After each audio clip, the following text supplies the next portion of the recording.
Reservoir Dogs was Quentin Tarantino's feature-length directorial debut, released in 1992. The story revolves around a botched diamond heist, but the actual robberies never shown. Instead, the film focuses on the aftermath, unraveling through intense dialogue, non-linear storytelling, and a claustrophobic warehouse setting. The cast includes Harvey Keitel as Mr. White, Tim Roth as Mr. Orange, Michael Madsen as Mr. Blonde, Steve Buscemi as Mr. Pink, and Edward Bunker as Mr. Blue. Tarantino's decision to use color-coded aliases for the criminals helped strip away identity, creating paranoia and tension. The characters never use each other's real names, which ties directly into the theme of distrust. One of the most iconic features of the film is its dialogue. It's stylized, full of tangents, and deliberately mundane at times. Like the opening scene's extended talk about tipping and Madonna, that kind of conversational writing became a Tarantino trademark.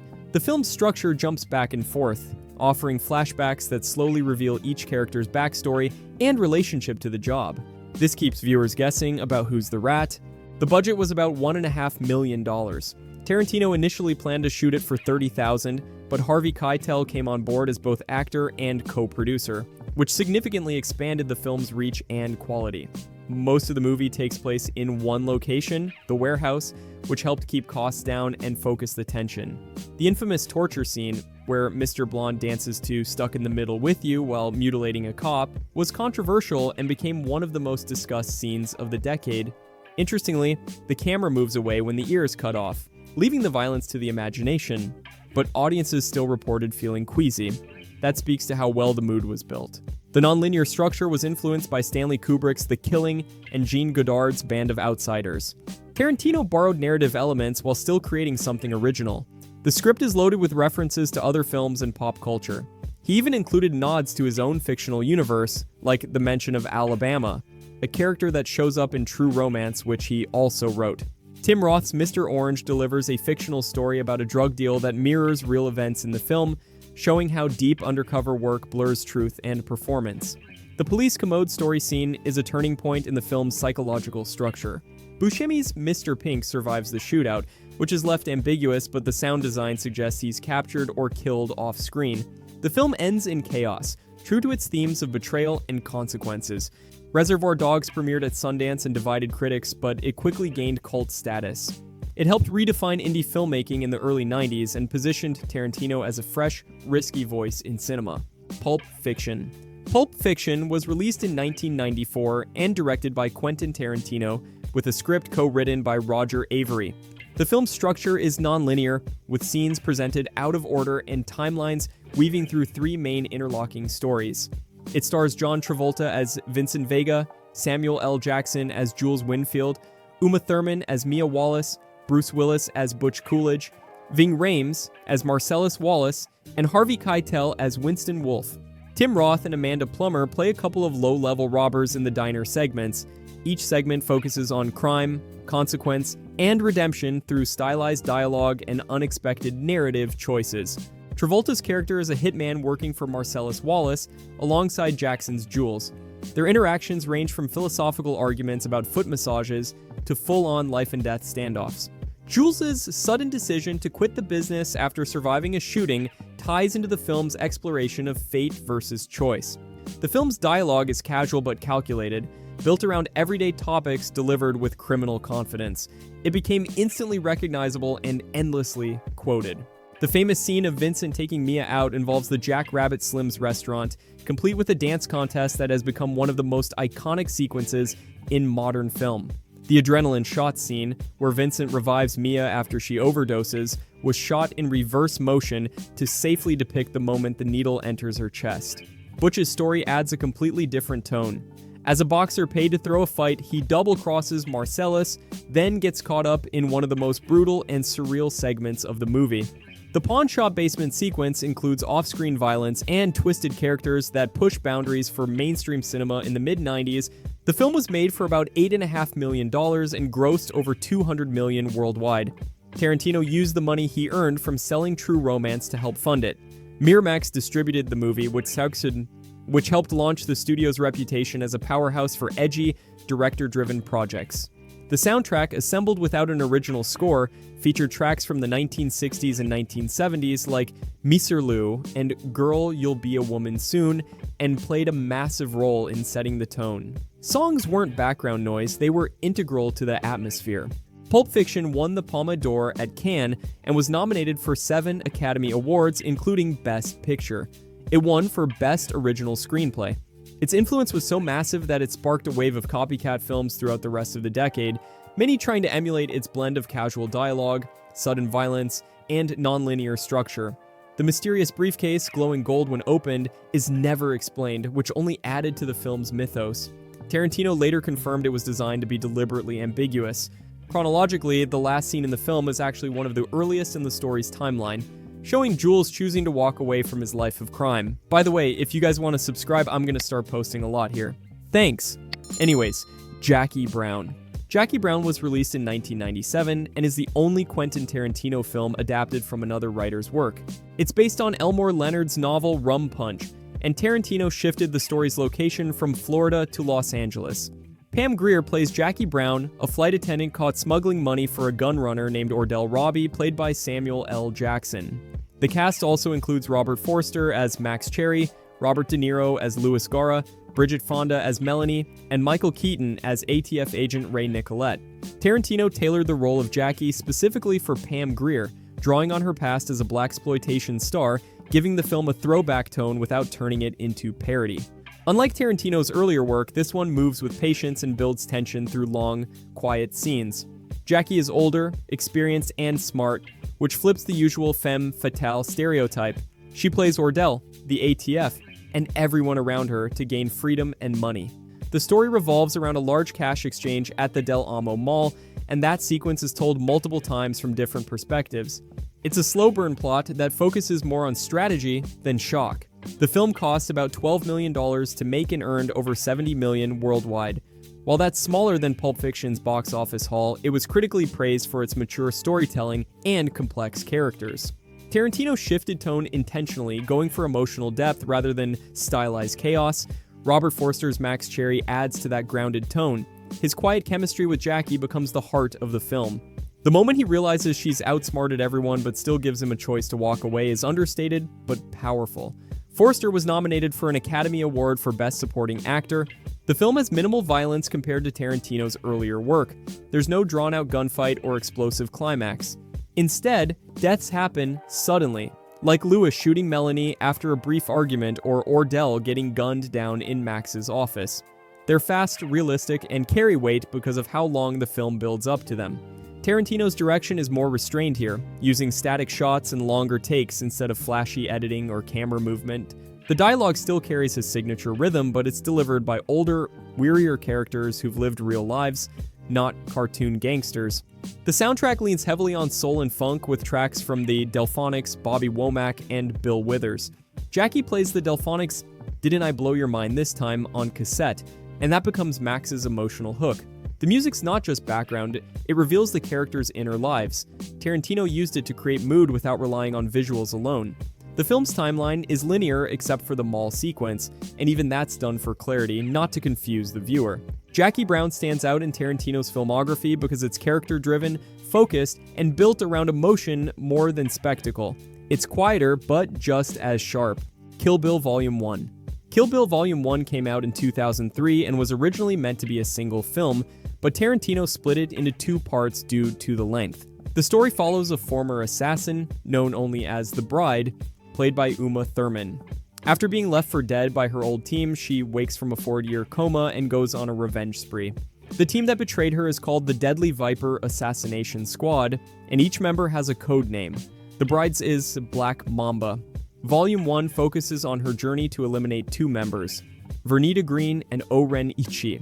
Tarantino pulls from martial arts cinema, samurai films, and spaghetti westerns to create a style-heavy revenge story. He worked closely with martial arts choreographer Yuen Wu-ping, whose work includes The Matrix and classic Hong Kong films. The fight scenes are long, bloody, and full of practical effects. The showdown with the Crazy 88 at the House of Blue Leaves is the film's centerpiece, featuring hand-to-hand combat, swordplay, and stunts done without digital effects. It took over 8 weeks to film, and used real prosthetics, gallons of fake blood, and wire work. The animation sequence that shows O-Ren's origin story was handled by Production YG, a Japanese studio known for Ghost in the Shell. That section was added to deepen her backstory and to pay homage to Japanese anime. Lucy Liu plays O-Ren, who rises through the Yakuza after a brutal childhood. Her leadership style is ruthless, and she decapitates a man in a business meeting to prove a point. Sonny Chiba plays Hattori Hanzo, a retired swordsmith who creates a katana for the bride. Tarantino wrote that role specifically for Chiba, a legend in Japanese cinema. The bride's list is introduced early, with 5 names. Volume 1 only covers 2 of them. Her fight with Vernita Green takes place in a suburban kitchen, filled with everyday objects used as weapons. The scene is cut off when Vernita's daughter walks in, and the bride tells the child she'll be waiting if she ever wants revenge, setting up future consequences. The story jumps around chronologically, but each segment connects directly to the bride's motive. The soundtrack mixes surf rock, soul, Japanese pop, and spaghetti western themes. Tarantino selected tracks like Battle, Without Honor, or Humanity, and Don't Let Me Be Misunderstood to create a global tone. The music matches the film's genre-blending approach. Kill Bill Volume 1 was made for about $30 million and grossed over $180 million worldwide. Its success helped revive interest in grindhouse cinema and martial arts films. The film ends with a cliffhanger, revealing to the audience, but not the bride, that her daughter is still alive. That twist sets up the emotional stakes for Volume 2. Every scene in Volume 1 serves one goal: to reintroduce the bride not just as a killer, but as someone with unfinished business and nothing left to lose. Kill Bill Volume 2. Kill Bill Volume 2 was released in 2004, just months after the first part, and shifts from stylized action into a more character-driven story. Uma Thurman returns as the bride, whose real name is revealed to be Beatrix Kiddo. The film picks up with her continuing her mission to kill the remaining members of the Deadly Viper assassination squad: Bud, Ella Driver, and finally Bill himself, played by David Carradine. Unlike Volume 1, which leaned heavily on martial arts spectacle, this one slows down to explore backstory, motivation, and the emotional core of Beatrix's journey. The film opens with a black and white monologue, Beatrix driving and reflecting on vengeance. It then jumps into a flashback of her wedding rehearsal, where Bill shows up and the massacre begins. That scene gives the audience what Volume 1 only hinted at. Bill's betrayal wasn't just professional, it was deeply personal. Bud, played by Michael Madsen, is Bill's brother and has fallen from the assassin life into working at a strip club as a bouncer. Instead of fighting Beatrix outright, he ambushes her with a shotgun loaded with rock salt and buries her alive. That scene was filmed with practical effects and confined camera angles to heighten claustrophobia. The training flashbacks with Pai Mei reveal how Beatrix learned the skills that made her lethal. Gordon Liu plays Pai Mei, a cruel but legendary martial arts master. He teaches her everything from pressure point strikes to one-inch punches. The exaggerated style of those scenes mirrors old kung fu films, down to the zooms and music. The coffin escape, where she uses those skills to punch her way out of the grave, is one of the most physically intense moments in the series. Tarantino used minimal lighting and real dirt to make that scene feel grounded. Ella Driver's confrontation is one of the most brutal fights in the film. It takes place in Bud's cramped trailer and involves eye gouging, smashed toilets, and flying swords. Beatrix leaves Elle blind in both eyes and trapped alone, screaming. Her fate is left unknown, but the sequence is relentless and fast-paced. The only other member of the squad not directly killed by Beatrix is Bud, who's poisoned by Elle. That decision underscores how fractured the squad had become.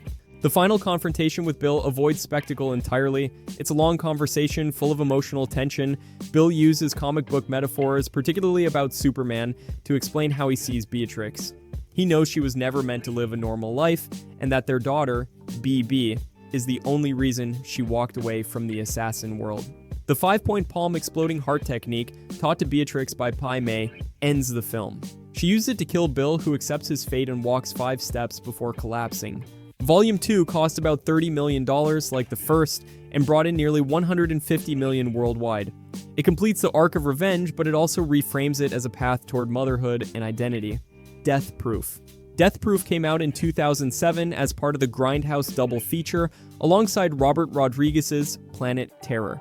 Directed by Quentin Tarantino, it's structured as a 2-part story, each half following a group of women targeted by a stuntman named Mike, played by Kurt Russell.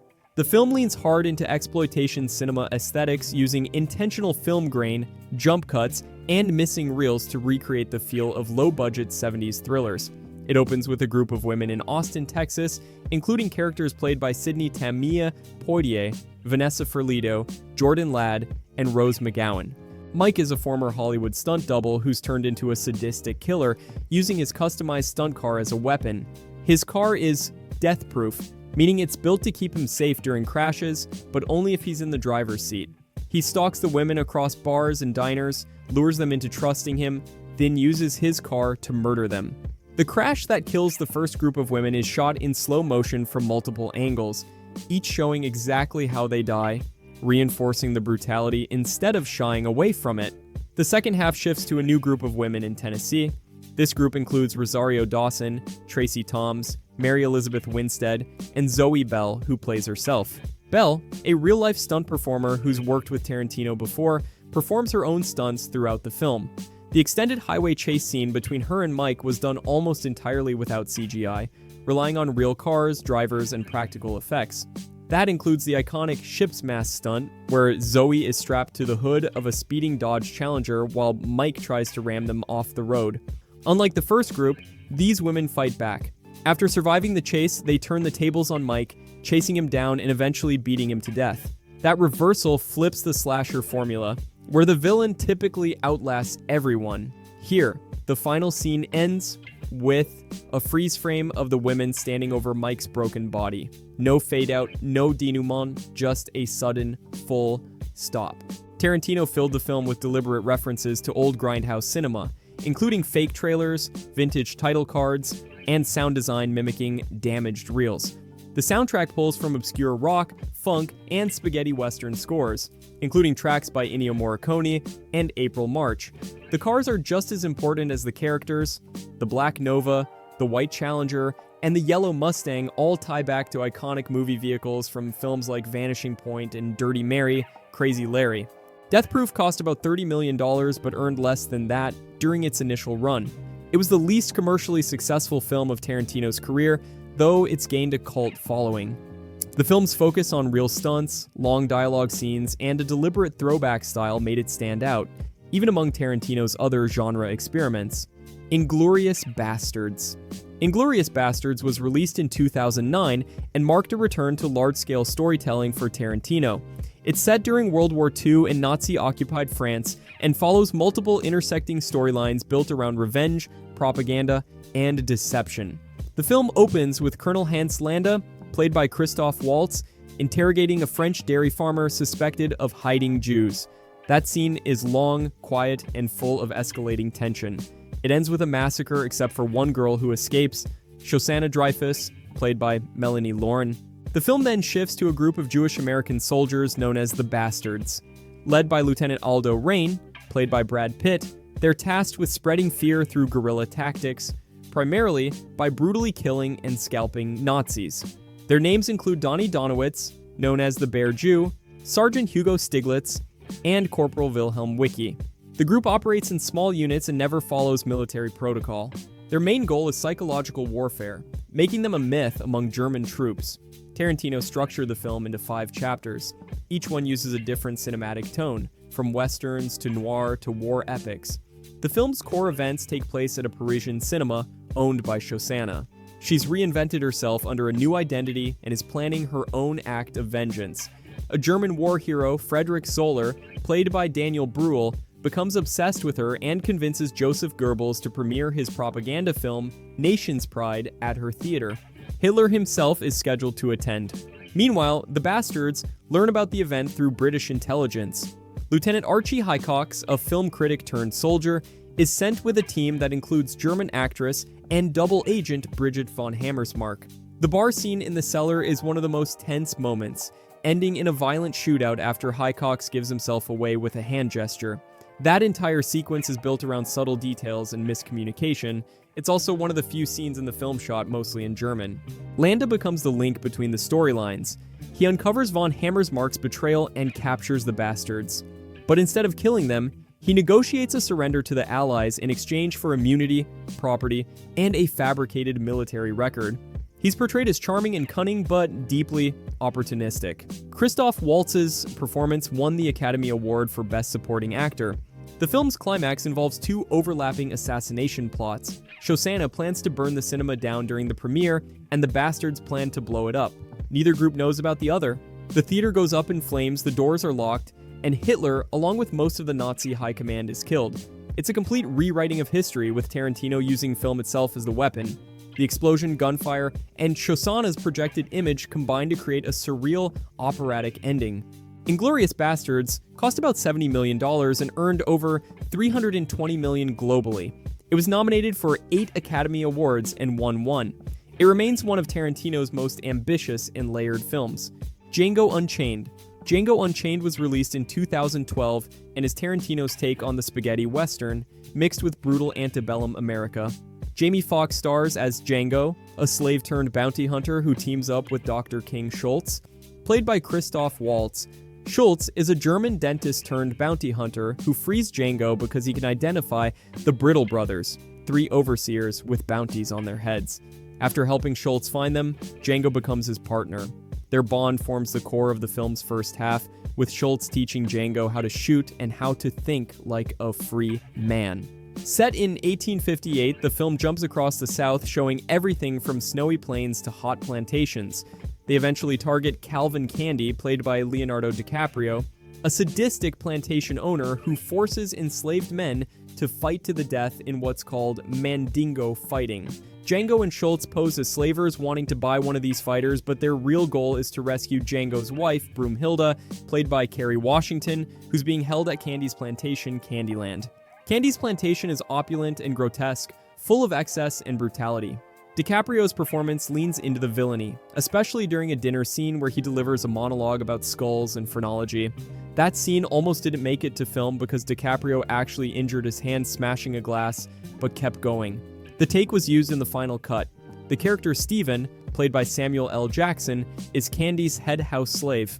He's manipulative, loyal to Candy, and sees Django as a threat. Steven becomes the film's most psychologically disturbing figure, opposing Django even more than Candy himself. Tarantino doesn't hold back on violence. Shootouts are loud and bloody, especially the climactic one inside Candyland's mansion. Practical effects were used for the blood, and many of the squibs were set to explode with exaggerated force. Django's skill with a gun becomes his defining trait, allowing him to survive and eventually turn the tables on every enemy. After Schultz kills Candy and is immediately gunned down, Django is captured, but he tricks his captors into giving him a chance to escape. He returns to Candyland, blows it up, and rides away with Broomhilda. The soundtrack includes a mix of original compositions and unexpected choices like Freedom by Anthony Hamilton and 100 Black Coffins by Rick Ross. Tarantino also includes Ennio Morricone's music, tying it back to the classic westerns that inspired the film. Django Unchained cost about $100 million and grossed over $420 million worldwide. It became Tarantino's highest-grossing film at the time. It was nominated for 5 Academy Awards and won 2, Best Original Screenplay for Tarantino and Best Supporting Actor for Christoph Waltz. Despite its stylized action and genre roots, the film addresses real historical cruelty, and it does so with unflinching violence and sharp dialogue. Django isn't just a revenge story, it's a survival narrative flipped into a Western myth. The Hateful Eight. The Hateful Eight was released in 2015 and is Tarantino's slowest, most claustrophobic film, written like a stage play and shot in Ultra Panavision 70mm. The story is set after the Civil War during a Wyoming blizzard and follows 8 characters trapped in a remote roadhouse called Minnie's Haberdashery. Kurt Russell plays John Ruth, a bounty hunter escorting fugitive Daisy Domergue, played by Jennifer Jason Leigh, to Red Rock. He's convinced someone in the room is working with her to set her free. Samuel L. Jackson plays Major Marquise Warren, a former Union officer turned bounty hunter who carries a fake letter from Abraham Lincoln as a tactic for gaining trust. They're joined by Walton Goggins as Chris Mannix, claiming to be the new sheriff of Red Rock. When they arrive at the haberdashery, they meet Bob the Mexican, Oswaldo Mowbray the hangman, Cowboy Joe Gage, and Confederate General Sanford Smithers. Each of them is suspicious, and the tension escalates slowly through long conversations and subtle power plays. The film is broken into chapters with narration provided by Tarantino himself. A key element is deception. Almost everyone is hiding something. The coffee poisoning scene becomes the first violent turning point. It's shot with quiet dread and leads to vomiting, gunfire, and panic. Tarantino uses the space like a trap, building paranoia with blocking and close-up shots. The door, which has to be nailed shut every time, becomes a running motif for isolation and mistrust. The mystery unfolds as Warren exposes lies and uses psychological warfare to provoke others, especially General Smithers. In one of the film's most controversial scenes, Warren recounts a fabricated story involving Smithers' son goading him into drawing a gun. Warren kills him, triggering even more hostility inside the cabin. Daisy manipulates the chaos, slowly revealing that her gang is already in the room. Channing Tatum, hidden beneath the floorboards, plays her brother, Jody, who suddenly appears and kills one of the characters in a surprise moment of violence. The film's violence, like in Tarantino's other work, is graphic and exaggerated, but here it serves a slow-boiling atmosphere. Blood sprays across the wooden walls, characters collapse mid-sentence, and allegiances shift constantly. The second half reveals that the gang infiltrated the roadhouse before the others arrived, killed the owners, and waited for Daisy's arrival. That twist recontextualizes the entire first half. Ennio Morricone composed the score, his first full Western soundtrack in decades. It's moody, grim, and intentionally sparse, winning an Academy Award for Best Original Score. The film was shot on location in Colorado and inside refrigerated sound stages to keep the actors physically uncomfortable, mirroring the film's tone. The Hateful Eight cost about $44 million and earned over $150 million worldwide. Though not as commercially successful as Tarantino's other work, it was praised for its writing, performances, and ambitious cinematography. It's a locked-room mystery, a brutal western, and a political commentary all at once. Once Upon a Time in Hollywood. Once Upon a Time in Hollywood was released in 2019 and is Tarantino's ninth film, set in Los Angeles during the late 60s. It follows fictional actor Rick Dalton, played by Leonardo DiCaprio, and his stunt double and longtime friend Cliff Booth, played by Brad Pitt. Rick is a former television star whose career is fading, while Cliff, who may or may not have killed his wife, works as his driver and handyman. The story takes place over several non-linear days, mostly in February and August of 1969, building toward a confrontation with the real-life Manson family. Rick lives in the Hollywood Hills next door to director Roman Polanski and actress Sharon Tate, played by Margot Robbie. Tate's role is almost entirely observational, showing her life through scenes of her shopping, dancing, and watching one of her own films at a movie theater. Tarantino focuses on her as a symbol of youthful optimism and the pre-70s era, avoiding the sensationalism typically attached to her death. The movie uses fictional characters to explore the end of the golden age of Hollywood. Rick is cast as a villain on the Western show Lancer and struggles with his confidence while trying to impress a child actor played by Julia Butters. That scene ends with Rick breaking down in his trailer after forgetting lines, then delivering one of the best performances of his career. Cliff, meanwhile, drifts through Los Angeles with nothing to lose, eventually picking up a hitchhiker who leads him to Spahn Ranch, where the Manson family lives. The Spahn Ranch sequence is where tension spikes. It's filmed like a horror movie, with long, quiet tracking shots and uneasy faces.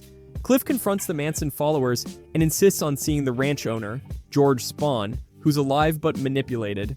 The scene ends without violence, but it shows how close Cliff gets to real danger without knowing it. Tarantino fills the movie with references to real Hollywood history, including recreated ads, actual locations, and appearances by real-life figures like Bruce Lee, Steve McQueen, and Mama Cass. The Bruce Lee scene, where Cliff fights him on a studio lot, was widely debated. It's played for comedy, but also reveals Cliff's unpredictable temperament. The movie doesn't rush to a climax. Most of its runtime is spent watching these characters exist. Rick rehearsing lines, Cliff fixing a TV antenna, Sharon Tate dancing at home. It's designed to feel like a memory, slow and vivid. The final act rewrites history. On the night the Manson family plans to kill Sharon Tate, they end up targeting Rick and Cliff instead. Cliff, high on acid, brutally fights the attackers using a dog, a can of dog food, and pure rage. Rick finishes it off with a flamethrower. Sharon Tate survives, and the movie ends with Rick being invited into her home, suggesting a hopeful alternate reality. The film cost about $90 million and made over $375 million globally. It won 2 Academy Awards, including Best Supporting Actor for Brad Pitt. It's Tarantino's most reflective film, filled with real history, imagined outcomes, and a deep love for the time and place it reimagines. If you enjoyed this, I'm going to be posting a lot here. I would greatly appreciate it if you could subscribe. Thanks for watching, and see you next time.